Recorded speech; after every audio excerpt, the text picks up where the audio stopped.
Assalamualaikum warahmatullahi wabarakatuh. A'udzubillahi minasyaitonirrajim. Bismillahirrahmanirrahim. Alhamdulillahirabbil alamin. Wassalatu wassalamu ala asrofil anbiya'i wal mursalin. Sayyidina habibina wa maulana Muhammadin. Rabbi shrahli sadri wa yassirli amri wa hlul 'uqdatam min lisani yafqahu qawli. Raditu billahi rabba wa bil islami dina wa bi muhammadin nabiyya wa rasula. Rabbi zidni ilma warzuqni fahma.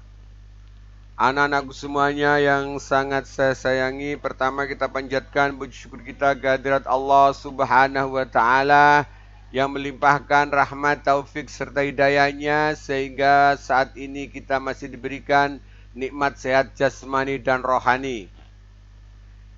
Salawat dan salam semoga terlimpahkan kepada junjungan kita Nabi besar Muhammad sallallahu alaihi wasallam. Anak-anakku, pada pertemuan kali ini kita akan membahas tentang bab yang ketiga, semua bersih, hidup jadi nyaman.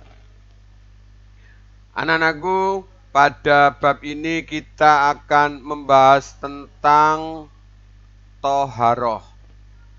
Jadi tujuan pembelajaran kita kali ini adalah mempelajari tentang macam-macam najis, macam-macam hadas, cara membersihkan dengan menggunakan alat apa untuk membersihkan hadas dan najis, dan dilanjutkan dengan cara bertoharoh, hikmah bertoharoh.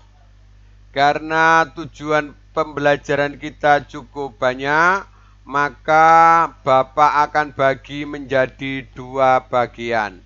Untuk bagian pertama ini kita akan mempelajari macam-macam najis dan cara membersihkannya.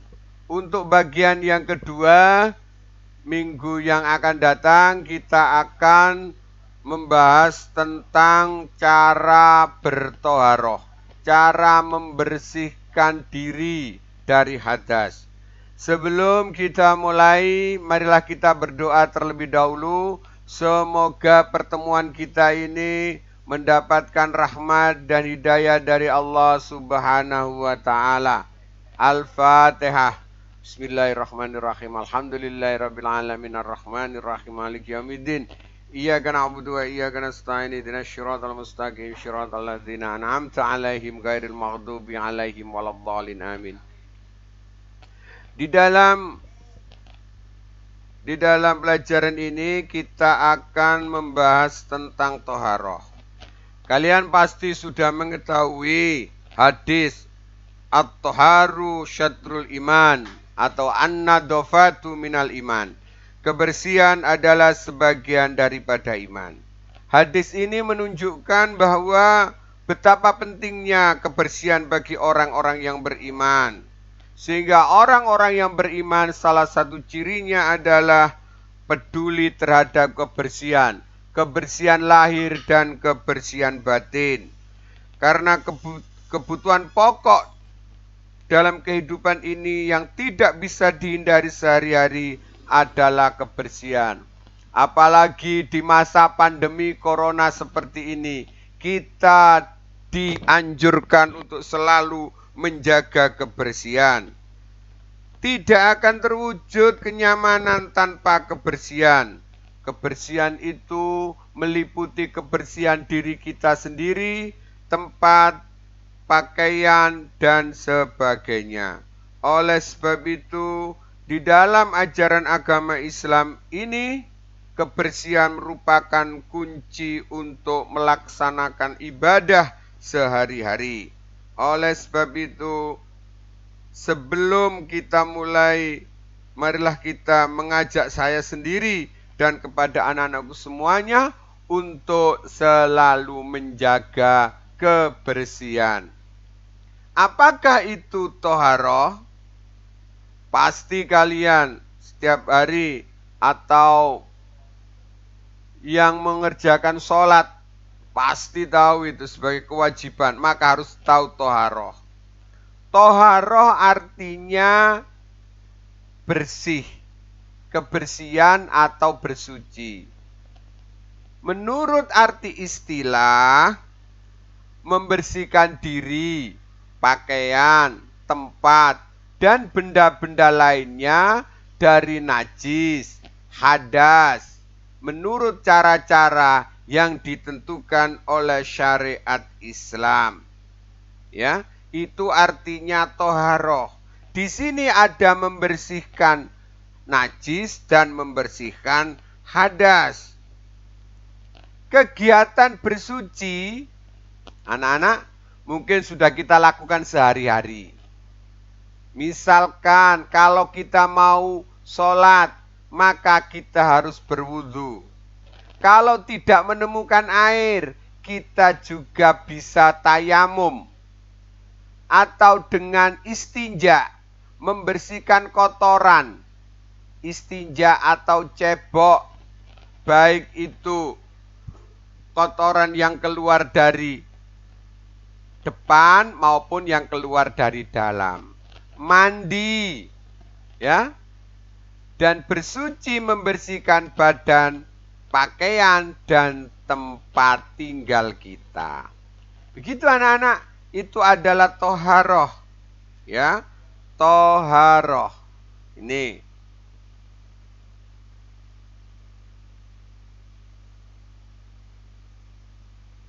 kita lanjutkan. Tadi dikatakan bahwa toharoh itu membersihkan najis.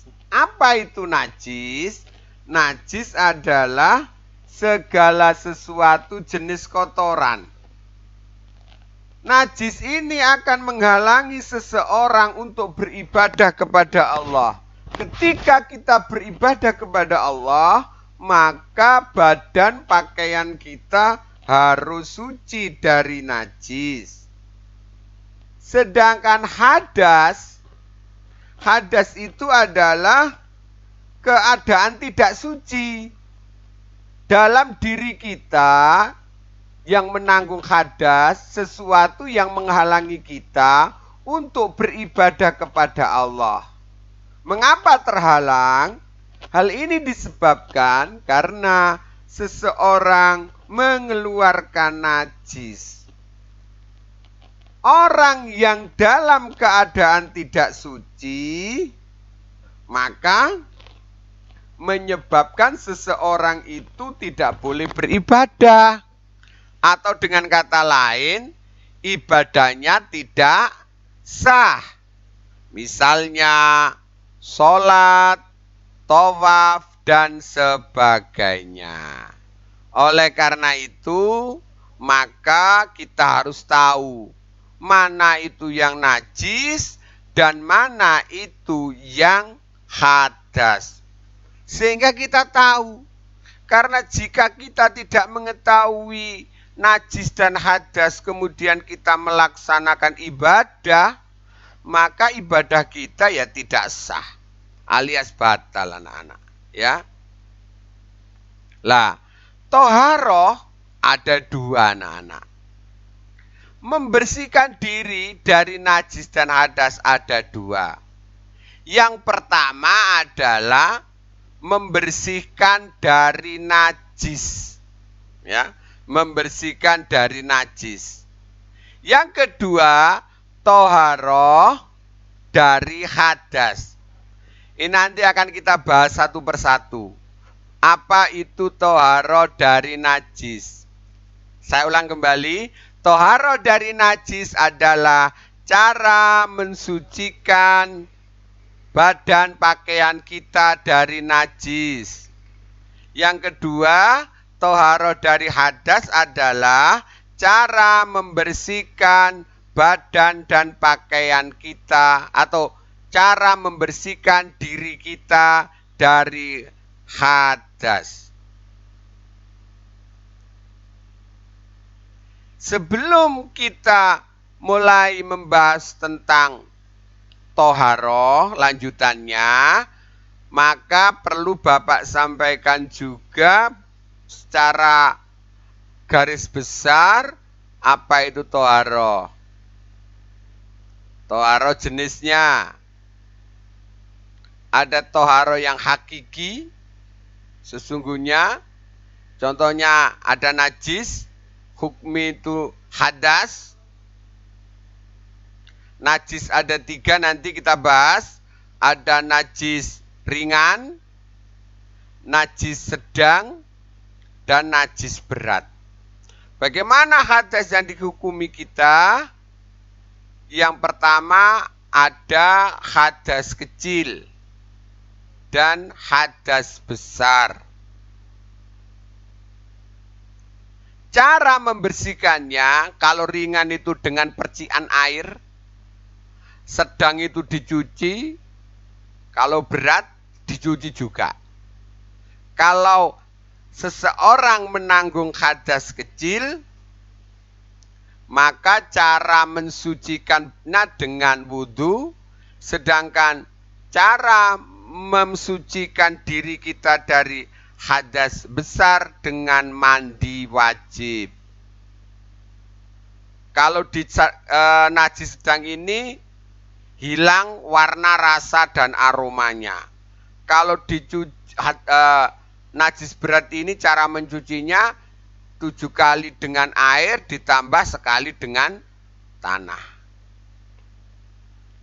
Kalau tidak bisa wudhu atau mandi, nanti ada yang namanya tayamum. Nah ini. Baik, kita mulai yang pertama ya. Yang pertama akan kita bahas satu persatu adalah najis. Baik. Najis. Apa itu najis? Ya. Benda najis itu disucikan dengan istihalah, perubahan wujud atau disamak, contohnya kulit. Benda suci terkena najis. Jadi misalkan tangan kita terkena benda najis, tangan kita kan suci, atau pakaian kita itu suci misalkan. Jika terkena najis, dapat dilakukan dengan cara pencucian, dicuci, pengeringan, bisa disiram, pengeringan contohnya kulit, atau kalau nggak ada air ya dengan dikerik, dihilangkan, atau kalau tidak ada air dikesetkan ke tanah. Ini sebagai ya. Lah, benda-benda yang disebut najis berdasarkan fikih ada 3. Hal ini berdasarkan cara menghilangkan najis itu. Yang pertama disebut najis mukhafafah atau najis ringan.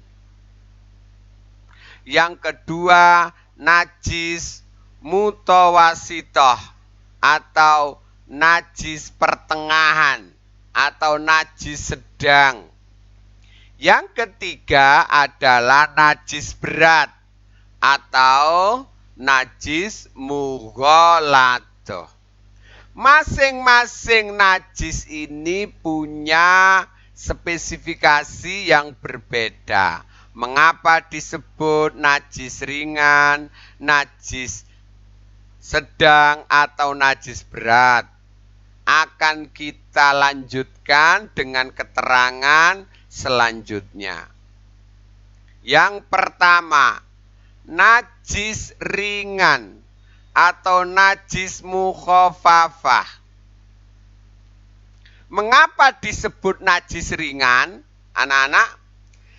Dinamakan najis ringan ini karena cara mensucikannya cukup ringan. Hanya diperciki air. Meskipun masih ada najisnya, sudah dianggap suci. Maka disebut najis ringan. Dalilnya yursala min nauli al-jariyati wa yurasu min bauli al-ghulam. Dari As-Sami radhiyallahu an berkata bahwa Nabi Shallallahu alaihi wasallam bersabda, air kencing bayi perempuan harus dicuci, sedangkan air kencing bayi laki-laki cukup dipercikkan air saja. Hadis riwayat Abu Dawud, An-Nasai, dan Al-Hakim. Jadi, contoh najis mukhafafah yang ringan itu adalah dari keterangan hadis di atas, yaitu air seni bayi laki-laki yang belum berumur 2 tahun, belum makan apapun kecuali ASI. Jadi itu anak-anak, kalau bahasa Jawanya, sing diarani najis ringan yaiku banyu uyuwe laki-laki belum berumur 2 tahun, dorong mangan apa-apa, sakliyane ngombe ASI. Lupa, bagaimana dengan bayi perempuan?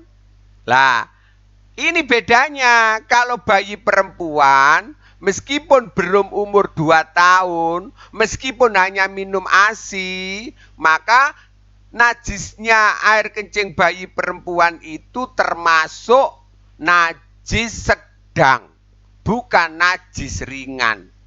Ya, itu. Gimana cara mensucikannya? Sangat mudah. Cukup dengan memercikkan atau mengusapkan air. Airnya syaratnya air yang suci. Nggak bisa mensucikan sesuatu dengan air najis, maka tidak bisa bersuci sifatnya. Itu ya contohnya. Tuh anak-anak. Lah, bagaimana dengan ini? Ini hanya untuk joke aja anak-anak ya. Ini ya.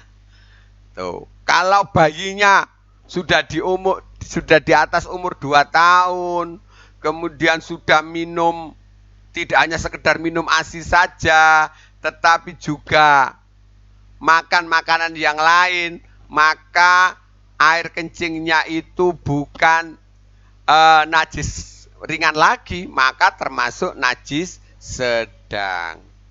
Baik. Tuh. Yang kedua, najis mutawasitoh atau najis sedang. Ini anak-anak.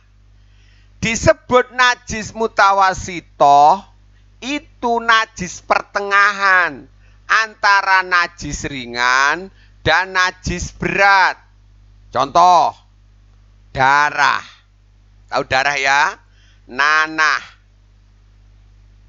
muntah, atau sesuatu yang keluar dari kemaluan, dari kobol dan dobur. Contohnya kotoran, batu ginjal, contoh kotoran padat ini anak-anak ya. Kalau yang cair, contohnya air seni atau madzi. Ya, madzi itu ya madzi, kotoran yang keluar pada alat reproduksi laki-laki yang warnanya bisa apa ya? Enggak keruh. Kalau wadzi itu agak keruh. Kalau mani bukan najis kalau mani anak-anak ya. Kalau mani bukan najis. Ya, itu. Darah atau juga najis ringan, bisa gas itu kentut. Ya, kalau tidak hanya sekedar apa namanya? Najis dipakai wudhu, tapi juga kalau kadang-kadang keluar bersama sesuatu ya harus dibersihkan. Ada bangkai yang disembelih tidak syar'i, artinya tidak disembelih anak-anak. Bangkai itu ya hewan yang tidak disembelih dengan atas nama Allah, Contohnya mati tercekik, tertanduk, tenggelam, terantuk batu, potongan tubuh hewan hidup selain bangkai, belalang, dan ikan. Bangkai, belalang, dan ikan itu adalah suci, anak-anak. Tuh. Jenis najis ini ada dua. Jadi najis mukhafafah, najis mutawasitoh. Saya ulang kembali. Najis mutawasitoh ini ada dua macam. Yang pertama adalah najis hukmiyah, yaitu najis, ya, najis hukmiyah itu najis adanya, diyakini adanya, tapi wujudnya tidak nyata, tidak ada zatnya, bau dan rasanya. Cara mensucikannya cukup dengan mengalirkan air, gitu, pada benda tersebut. Yang kedua, sedangkan najis ainiyah adalah najis yang nampak wujudnya, diketahui dari bau maupun rasa. Cara mensucikannya dengan menghilangkan zatnya, rasa, warna, dan baunya dengan menggunakan air yang suci. Contohnya kalau najis hukmiyah ini misalkan ada tetesan air seni pernah, tapi tidak kelihatan misalkan. Tidak ada baunya tapi itu najis, ya harus dibersihkan.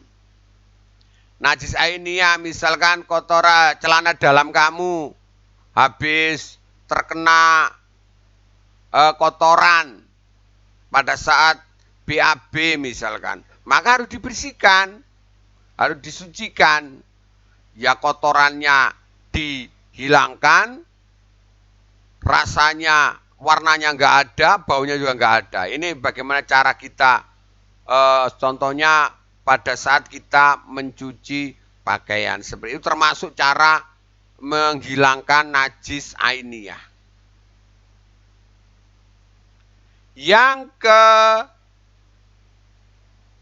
Yang ketiga, najis mughaladoh, najis berat.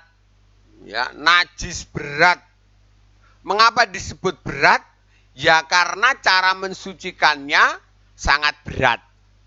Najis ini contohnya adalah najis yang bersumber dari anjing dan babi. Air liurnya babi, terkena dagingnya babi, atau anjing, terkena bulunya anjing, atau dagingnya anjing. Pokoknya yang dari anjing dan babi ini adalah golongan najis berat. Mughaladoh. Cara mensucikannya yaitu sangat berat, anak-anak.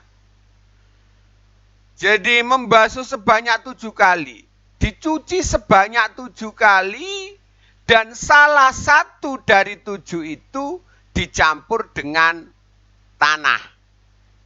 Tentunya ini cukup berat.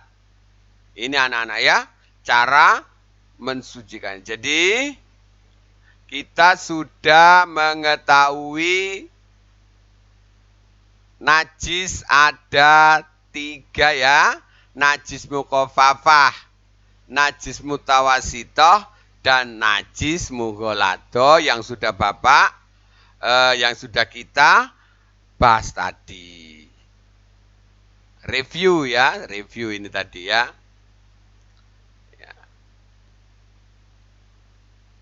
Ini tadi sudah kan? Yang mana yang sudah? Oke, yang najis anak-anak. Kita anggap sudah selesai, kita lanjutkan dengan ini, hadas. Apa itu hadas?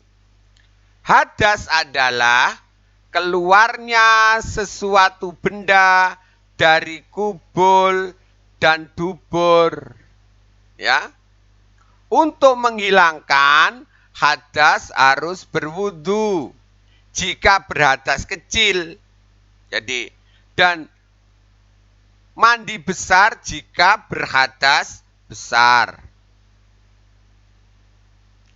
Contohnya, hadas kecil dinyatakan hadas kecil itu jika atau wudunya batal.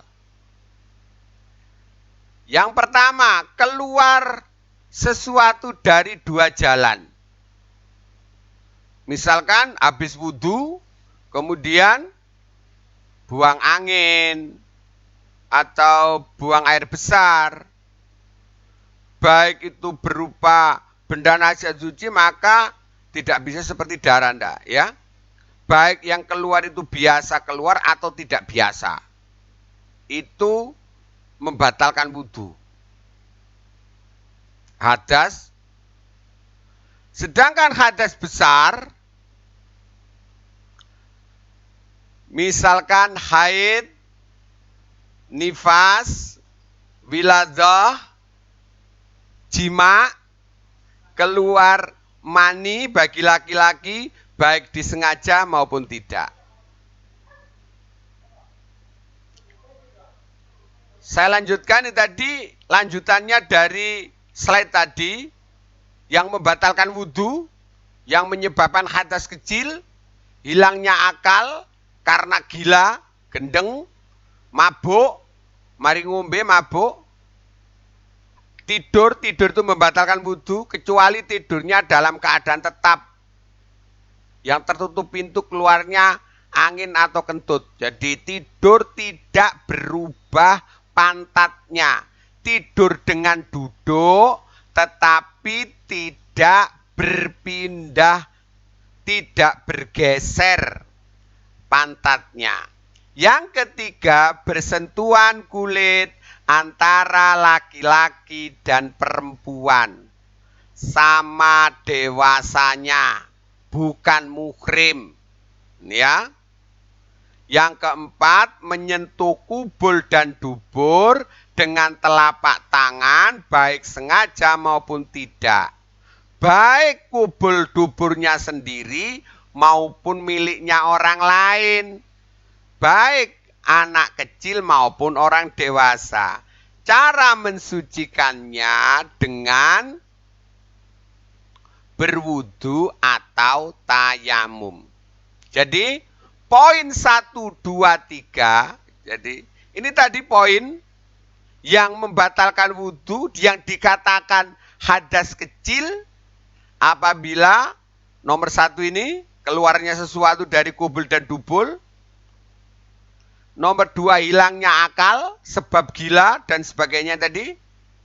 Bersentuhan kulit laki-laki dan perempuan, menyentuh kubul dan dubul, ini adalah hadas kecil. Caranya dengan berwudu atau tayamum. Ini tadi sudah kita bahas, anak-anak najis. Anak-anak, demikian yang kita pelajari pada kesempatan kali ini, bab yang pertama, ya, yang menyebabkan hadas kecil. Yang terakhir adalah yang menyebabkan hadas besar. Ada 5, haid bagi perempuan, nifas bagi perempuan, wiladah bagi perempuan, jima berhubungan badan bagi laki-laki dan perempuan, keluar mani bagi laki-laki, dan keenam masih kurang 1, meninggal dunia. Yang hadas besar ini cara mensucikannya dengan mandi wajib. Ya. Untuk cara mensucikan hadas kecil dan hadas besar, insya Allah kita akan lanjutkan di pertemuan yang akan datang, anak-anak, ya. Terima kasih, semoga materi hari ini bisa kalian terima dengan baik. Jangan lupa mencatat, kalau di dalam bukumu Bapak menyampaikan materi mulai halaman 32 sampai halaman 35. Untuk lanjutannya insya Allah akan Bapak lanjutkan di pertemuan Rabu minggu yang akan datang. Jangan lupa catatannya difoto, kegiatan kamu difoto, diupload ke Google Classroom-mu masing-masing. Mohon maaf atas segala kekhilafan. Terima kasih atas perhatiannya anak-anak. Semoga kita selalu diberikan rahmat oleh Allah dan selalu dalam keadaan sehat walafiat, tidak ada kekurangan apapun. Terima kasih. Tetap belajar, tetap semangat, tetap sehat. Ihdinas syiratal mustaqim. Wallahu muafiq ila aqwamit thoriq. Summassalam. Wassalamualaikum warahmatullahi wabarakatuh.